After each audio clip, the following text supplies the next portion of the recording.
All right, so I got a really busy week this week, so I just want to talk about a really quick mixing concept today. And it's one of the culprits that sometimes pops up when you have too much harshness in your mix.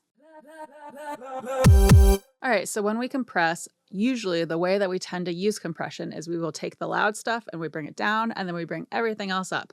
That's the way we tend to use compression. There are other ways to use compression as well, but that tends to be the big way that we tend to use compression. And the more you use compression, the more you'll start to hear how it affects the sound. So today we're going to talk about just one facet of what we hear, what we listen to when we're working with compression, and it's specifically a sign that you might be compressing too much. All right, as you may have already figured out, the thing is harshness, right? And the idea is that a lot of people could do with compressing just a little bit less in their mix, because when you compress too much, it can build up a lot of the harsh frequencies and it can build up a lot of the ugliness in your sound. When we compress too much, it can not only build up what I think of as like the ugly harmonic distortion. It can cause more of that ugly harmonic distortion, but it also builds up in the harsh frequency range. So I think about that as like the 2 to 5K range. It's the stuff that kind of cuts through in the mix, but it's also, if it builds up too much, it can feel really harsh and ugly. And these frequencies can be really good for boosting like the energy and the crunch in your mix. They can help you bring out the presence in something. But if they build up too much, it really contributes to making the mix overall feel a little too harsh, in my opinion. And it's to the point where it can make it feel uncomfortable to listen to your track. Often this can happen when you're layering too much extreme compression throughout your mix. And keep in mind, this can happen with multiple plugins. It doesn't have to be just one. So it can be multiple plugins that are at various points in your signal flow throughout your entire mix. So keep that in mind. All right, we're going to talk a little more about what other problems this can introduce, and then we're also going to do a listening example here. But first, I want to say that this video is sponsored by me. So if you are looking for someone to work with on your music, you want to focus on the artistry, you want to collaborate with someone that is focused in the engineering and production side of things, that's me. I'm focused in the engineering and production side of things. I specialize in indie, cinematic pop, and alt rock music, and I would say that like 95% of my work, the time that I spend in this studio every day, all day, long days in the studio, most of my work is full production or production work and mixing and mastering. So if you want help with any of those things, producing, mixing, mastering your track, I would love to talk to you, especially if you're in one of my genres or near one of my genres. So please go to katonoise.com, hit the get started button, and it'll ask you a few questions about your music, and then it'll take you to a calendar page where you can book a free call. It's like a free consultation with me. I'll ask a bunch of questions about your music, see what your goals are, what you're trying to do, where you want to be, and see if it even makes sense for me to help you. And if it does, we'll figure out how I should help you. So please feel free to go to my website. It's katonoise.com and hit that get started button. Okay, back to the video. Another thing that we have to think about when we're overcompressing our music, besides just the harshness with the original sound file, is that when you push your music to streaming, it's going to convert your file. So it's going to convert that file into what's essentially like an MP3 quality file for most streaming services. And when that conversion happens, if your file is overcompressed, sometimes that can introduce more artifacts and it can cause more issues with the sound that would not have happened if it had not been overcompressed. So that's another drawback of this whole thing. When you go to streaming, the conversion may go bad and you may end up with some weird texture or noise issues that may have not even been there in the original audio file. So what can we do to get our dynamics where we want them to be without overcompressing? What can we do to remedy this situation? One thing that I like doing is I will automate things a ton and then add compressors on top of that. So I'll, for example, automate my clip gain here within a file, and I'll do this across multiple instruments, across, everything within my mix. I do it to some extent. I'll automate the clip gain, and that happens before the plugins on our track. And then I'll also automate the volume automation to help ride the fader, so to speak, and get the dynamics where we want them to be without using as much actual compression. So, for example, when I'm automating the clip gain, I'll often break things out. So if this were quieter than, the surrounding audio, I might hit beat a break and then Control Shift up to move that clip gain fader up. You'll see that this is rising as I go. And so I might do that. I might also break out based on phrases, right? So beat a break, and then I'll select it with my grabber, Control Shift up, and I might adjust things, Control Shift down. You're just kind of evening out those dynamics by breaking things out If I were to break this out, I might bring this one down a little bit to kind of even this to this out a little more. And you want to do subtle moves. You don't want to go too extreme with this because you'll hear the difference if you go too hard. But when we have these like multiple layers of, it's like different layers of paint to get like one whole picture, right?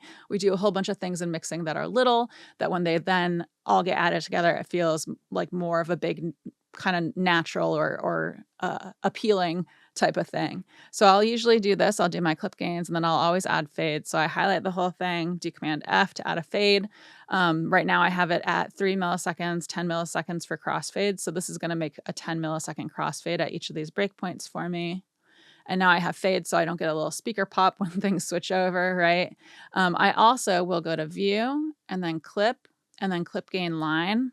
And sometimes I'll just, especially at the end of a phrase this is vocals, these are vocals. So at the end of vocal phrases, we often have things kind of trail off. And so I may kind of bring things up and automate that actual fader graph here, right, for the clip gain. So I do that a lot, and that'll start to even things out even before it goes into the plugin. And then I will also often even things out with the volume after the plugin, right? So the volume fader is after the plugin. It's correlated with, if I do Command equals, it's correlated with the faders that we see here in the mix window. I'm going to do Command equals to go back. But with the volume automation, a lot of times I'm doing things like, all right, this feels good, but now in the chorus, everything's a little louder. So let's bring these vocals up a little bit. So I might I'm doing this like right in the middle of the phrase. Usually it looks more like this. So I'll do more moves that are kind of bigger sweeping moves. But again, just little changes here and there to help remedy the dynamic issue without resorting to a compressor quite as much. So using automation like this to adjust and control the dynamics throughout your piece, and then adding a compressor on top of that can help you avoid that harshness and that ugliness that pops up when you have overcompression. It can help you avoid overcompressing to begin with. And when you use this technique where you're layering automation with some compression, then there aren't as many drawbacks as there are when you're resorting to overcompressing to get to the similar endpoint. All right, so let me actually return this to how it was. So I'm going to get rid of this volume automation graph. I'm going to just drag this out to get back to where we were with this whole file. And I'm going to get rid of this clip gain line because it drives me nuts to have to view these when I'm not actively using them. So I usually only bring them into play if I'm actually using them. And let's listen to some overcompression that I have queued up here already on my track. So right now, these 3 plugins, let me bypass this one as well. These 4 plugins are bypassed. It's a series of compressors. I've put them on. I've made sure that they're very close in level to the before versus the after. So when I have these plugins bypassed versus when I have them active is a very similar level. It's like 0.3 dB off. And it's not exactly the same loudness level because the output on this guy was not as granular as I would need to get it exact. But it's within it's like 0.2 or 0.3 dB difference. So the levels should be very, very similar, and we'll hear the texture change when we bring in a ton of compression versus when we don't have a ton of compression. All right, so I'm going to play this in a second here. These 4 plugins are bypassed. They're blue. That's how we know they're bypassed. I'm going to Command click to bring them in and make them active. So when they're gray, they're active. And I'm just going to play it so you can hear with and without a ton of compression.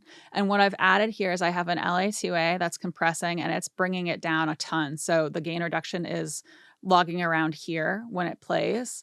And then I also have this stock Pro Tools compressor that has like a really high ratio. I've brought the attack down kind of low. And then also I have this Pro C3 in play, also having a pretty high ratio. That's pretty close to limiting. A lot of people consider limiting to be like a 10-to-1 or higher ratio. And then I have this MC77 plugin, and this one also has a pretty short attack and kind of more towards normal, but kind of long release value here. But the ratio here is set to 20. So I have some pretty extreme settings on these, and that's to kind of overemphasize the effect so you can hear it a little bit better. And we're going to be listening to the vocals. This is just on the vocals track. So I'm going to put my headphones on, and then I'm going to hit play here. All right. 20 seconds holding my head on you. 20 seconds holding my head on you. 20 seconds holding my head on you. 20 seconds holding my head on you. And then let me solo it so we can hear it by itself as well. So this is with them. 20 seconds holding my head on you. 20 seconds holding my head under. 20 seconds holding my head under.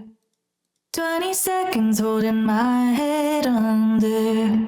So hopefully you can hear that difference. If you're listening on a phone, it might be a little harder to hear. There is a full-length video if you're not on the full-length video right now, that you can check out on like a computer or in your whatever your studio is, your studio setup, your headphones, whatever you're using. But hopefully you can hear the difference. When the plugins are out, I feel like it's a lot more warm and full. And then when the plugins are in and there's a ton of compression on it, I feel like it brings out more, you can hear a lot more distortion. And to me, it just feels like it's bringing in a lot of that harshness, a lot of that ugly distortion. And we can avoid that really easily, right? I know not a lot of us are putting a ton of compressors on our track like this, but oftentimes when you're working on a mix, you may have your vocals going to an aux track, going to like a mix bus, going to the master fader, or you might have a series of things and you might not realize that by the end of it, you've really put a lot of compressors in different spots on the signal chain. I've done this to myself so many times, so it's like no judgment or anything, but it's something that easily happens, right? You keep adding things to help boost it and make it feel bigger, and you're trying to improve it, but then, there might be a point where you go, hey, it's kind of harsh. And if you just take off like half the compressors you put in that whole chain, you might realize that that was causing it. So try that if you have not tried that. And if you're having that problem, I've definitely done it to myself, and I've done it where I realize it and then I have to dial back a lot of the compressors too, mess with those settings and, take some out, but also change the settings on some of them. So I would dig into that, try that. Let me know how it goes. Let me know if it improves your mix. I want to hear about it. And I think that's about it for today. So please, as always, like, comment, subscribe, do all that stuff. Tell someone about my channel that might be into it. Check out my Patreon. My Patreon is patreon.com/CatoNoise. There's additional content from my Patreons. We do early release videos. I post them up on the Patreon as I make them. There's a Discord server that we're hanging out on. We're doing a book club on the Discord server. It's all audio engineering and music production books. It's been a lot of fun. It's only a few of us, so it's very mellow and chill. And so yeah, check out my Patreon. If you might want to work together, go to my website. It's catonoise.com. Hit the get started button. I'd love to talk to you. And other than that, I come out with new videos every Wednesday. And thank you so much for hanging out. Okay. What's new? Oh, so last weekend I went to one of the Candlelight concerts. I don't know if you've heard of those. I think it's like the official name for the series is called Candlelight, but it's really cool. What they do is they have strings at, some kind of a venue, and then they have a whole bunch of candles all over the place. So it's really chill and a nice vibe, and it's very cozy and calming. And I went to the Pink Floyd one because I'm a huge Pink Floyd fan, and it was really, really nice. They had a string quartet playing Pink Floyd songs. It was about an hour long. It was so much fun. And it was actually in one of the museums in Balboa Park here in San Diego. So we got to wander around the museum afterwards and see the exhibits. And they had like a whole dinosaur section that was really cool. And I got these skunk earrings actually at the museum. So I got some pretty cool skunk earrings. And that's my new excitement for the past week or so. Other than that, I've just been in here making music and trying to keep up with myself. So, yeah. Okay. I'm going to go work on a production that I'm working on for somebody. So I'm going to run. But I hope you're all doing well. And I'll talk to you later.